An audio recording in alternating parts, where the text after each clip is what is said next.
खबर हजारीबाग से है। धरने पर बैठे ग्रामीणों ने पुलिस पर पथराव किया है। जवाब में पुलिस को भी लाठीचार्ज करना पड़ा। बानादाग कोयल साइंड के विरोध में ग्रामीणों का यह धरना है। पुलिस ने वाटर कैनन और आंसू गैस का इस्तेमाल किया। जवाब में पुलिस को लाठीचार्ज करना पड़ा। बानादाग कोयल साइडिंग के विरोध में ग्रामीणों का धरना। पुलिस ने वाटर कैनन और आंसू गैस का इस्तेमाल किया है। हजारीबाग से यह खबर है, जहां धरने पर बैठे ग्रामीणों ने पुलिस पर पथराव किया। जवाब में पुलिस को भी लाठीचार्ज करना पड़ा। तो पुलिस ने लाठीचार्ज किया है और ग्रामीणों ने पुलिस पर पथराव किया है। बानादाग कोल साइडिंग के विरोध में ग्रामीणों ने प्रदर्शन किया। पुलिस ने वाटर कैनन और आंसू गैस का इस्तेमाल किया है। हजारीबाग में धरने पर बैठे ग्रामीणों ने पुलिस पर पथराव किया।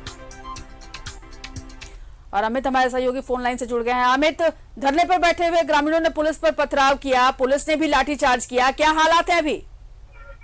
देखिए, अभी कह सकते हैं कि सामान्य स्थिति नहीं हुई है, लेकिन जो स्थानीय ग्रामीण जो 6 दिन से लगातार धरने पर थे, उन्हें वहां बलपूर्वक हटाया गया है। कह सकते हैं कि एनटीपीसी को करोड़ों का नुकसान इन 6 दिनों में, हालांकि छठा दिन है, 5 दिन से धरना चल रहा था और आज सुबह में समझाने के बावजूद प्रशासनिक कार्रवाई यहाँ कह सकते हैं एक तरीके से की गई है कि कैसे इन लोगों को हटाया जाए, क्योंकि प्रदर्शन का छठा दिन भी रहा है और कोयले का उठाव नहीं हो पा रहा है। एनटीपीसी जो कह सकते हैं केंद्र सरकार द्वारा संचालित कंपनी है और यहाँ से कोयले का उठाव होता है, उसको लेकर पिछले दिनों कई तरह की तस्वीरें भी देखने को मिली है। तमाम जो राजनीतिक चेहरे रहे हैं वो इस इलाके में रुक करते रहे हैं। यहाँ के स्थानीय विधायक पर भी आरोप लगा है कि उनके कुछ लोग जो हैं वो दबंगई दिखाते हैं, वहां पर कोयले का उठाव नहीं होता है। स्थानीय लोगों की भी कई तरह की समस्याएं हैं। स्थानीय लोग अपने लोडर से कोयला नहीं उठा पाते हैं। इसके अलावा जो वहां पर आसपास के जो खेत हैं वो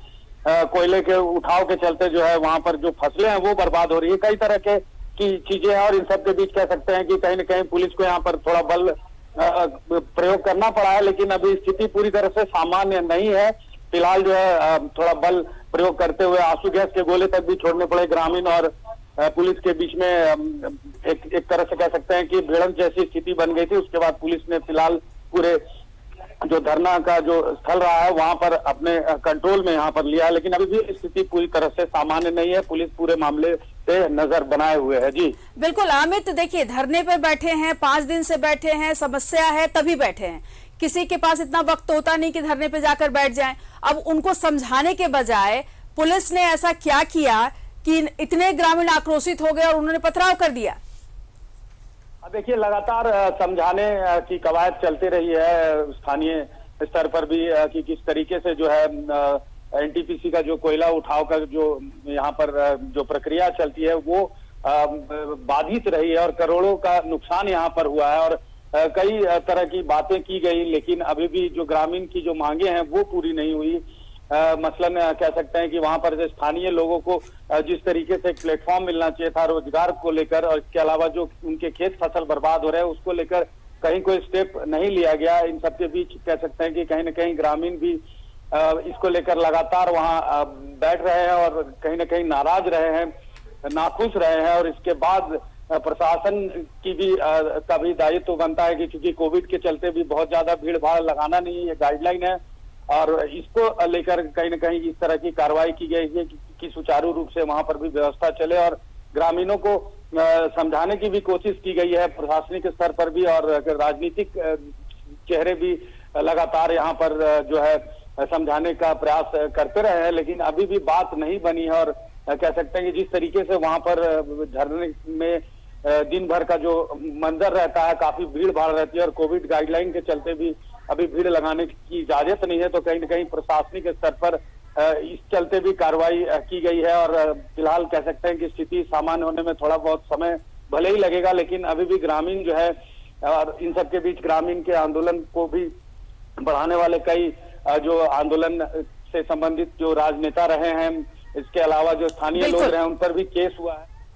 बिल्कुल अमित, हम तस्वीरें भी देख रहे हैं जो आपने हम तक पहुंचाई है। देख रहे हैं कितना ग्रामीण इसमें आक्रोशित है और महिलाएं भी काफी संख्या में यहाँ पे मौजूद हैं और वाटर कैनन का इस्तेमाल किया जा रहा है, लाठीचार्ज किया जा रहा है। ये सारी तस्वीरें हम देख रहे हैं। अमित, तो ये जानना चाहेंगे आपसे कि जो लाठीचार्ज हुआ, पथराव हुआ, क्या इसमें कोई घायल भी हुआ?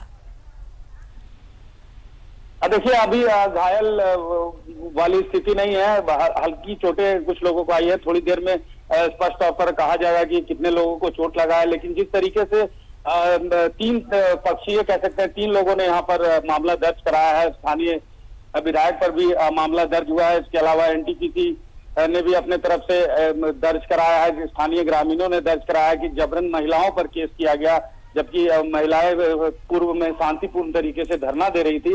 इसके बाद ये पूरी चीजें हुई है और कह सकते हैं कि जिस तरीके से चीजें बनने के बजाय इन लोगों को लग रहा था कि धरना करते तुरंत से सॉल्यूशन मिल जाएगा, समाधान हो जाएगा, लेकिन ऐसी तस्वीरें नहीं मिलते हुए जिस तरीके से जो कानूनी प्रावधान है उसी के तहत सारी चीजें चलती हैं, जो सिस्टम है उसी के तहत सारी चीजें होती है। और इन सबके बीच कह सकते हैं कि सबसे अहम रहा है कि ग्रामीणों को समझाने के बावजूद भी अभी भी स्थिति बहुत सामान्य नहीं है और जिस तरीके से लगातार केस का सिलसिला चल रहा है उसको लेकर स्थानीय लोग काफी नाखुश हैं कि जिस तरीके से केस में फंसाया जा रहा है, सरकारी काम में बाधा और अन्य तरह की चीजों में इन लोगों को फंसाया जा रहा है। ग्रामीणों का जैसा आरोप है कि हम लोगों को इस तरीके से प्रशासनिक स्तर पर फंसाया जा रहा है। इन सबके बीच कह सकते हैं कि अब क्या समाधान निकलेगा ये देखने वाली बात रहेगी, लेकिन 2 दिन पहले भी जिस तरीके से यहाँ पर मुन्ना सिंह यहाँ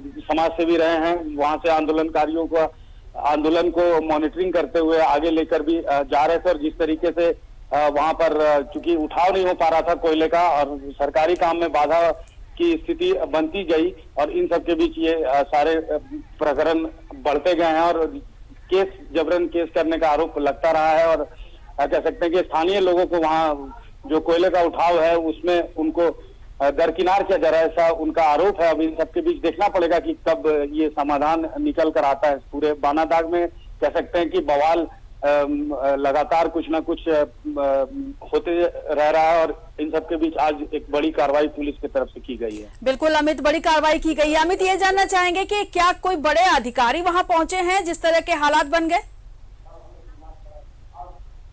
देखिए, पूरी पुलिस टीम पहुंची है, पुलिस कप्तान भी थोड़ी देर में वहां पर पहुंचेंगे। जिस तरीके से लगातार प्रशासनिक स्तर पर समझाने की कवायद की जा रही थी कि कैसे समझाया जाए ग्रामीणों को, क्योंकि कोविड गाइडलाइन भी है और जिस तरीके से केंद्र सरकार द्वारा संचालित ये एनटीपीसी है, इनके काम को बाधित ना करते हुए जो इनकी मांगे हैं उसको प्रॉपर प्लेटफॉर्म तक पहुंचाया जाएगा, जो जिसमें समय लगता है, समय लगेगा, इस तरह के तर्क दिए गए हैं। लेकिन ग्रामीणों को उनकी फसल का नुकसान जो लगातार साल दर साल होते रहता है, उनके जो खेत हैं वो वहाँ फसल नहीं उगा सकते, उगाते हैं तो वहां पर जिस तरीके से वो कोयले का जो डस्ट है वो सारी फसल को खराब कर देता है, तो उसके एवज में मुआवजा और कई तरह की मांगे हैं इनकी जो आज तक पूरा नहीं हुआ है। इसको लेकर कई बार पूर्व में भी छोटे मोटे आंदोलन रहे हैं, लेकिन इस बार जो है आल पार की लड़ाई वाली स्थिति दिख रही है और कह सकते हैं कि आने वाले समय में देखना पड़ेगा जिस तरीके से, हालांकि कह सकते हैं राज्य से भी कई पॉलिटिशियंस पहुंचे थे। कल रामेश्वर उरांव यहाँ पहुंचे थे, स्थानीय विधायक अंबा प्रसाद के नेतृत्व में यहाँ धरना स्थल पर भी कार्यक्रम कल देर शाम किया गया था। इन सब के बीच आज पहले सुबह जो है समझाने की कवायद के बीच में कहीं न कहीं प्रशासनिक और ग्रामीण और प्रशासन आमने सामने हो गया और इसके बाद ये इस तरह की तस्वीरें। बिल्कुल अमित, तो बात देखिए रोजगार को लेके है, खेत को लेके है, फसल को लेके है, यानी कि कहीं ना कहीं आपके भूख को लेकर के है, आपकी रोजमर्रा की जरूरतों को लेके है। तो धरना देना, अपनी मांग रखना लाजमी है, लेकिन पथराव करना तो कहीं से भी सही नहीं है। लेकिन उसके एवज में जो ये मांग कर रहे हैं, धरना दे रहे हैं, उन पर लाठीचार्ज करना भी कहीं से जायज नहीं ठहराया जा सकता। बहुत शुक्रिया आपका तमाम जानकारी के लिए।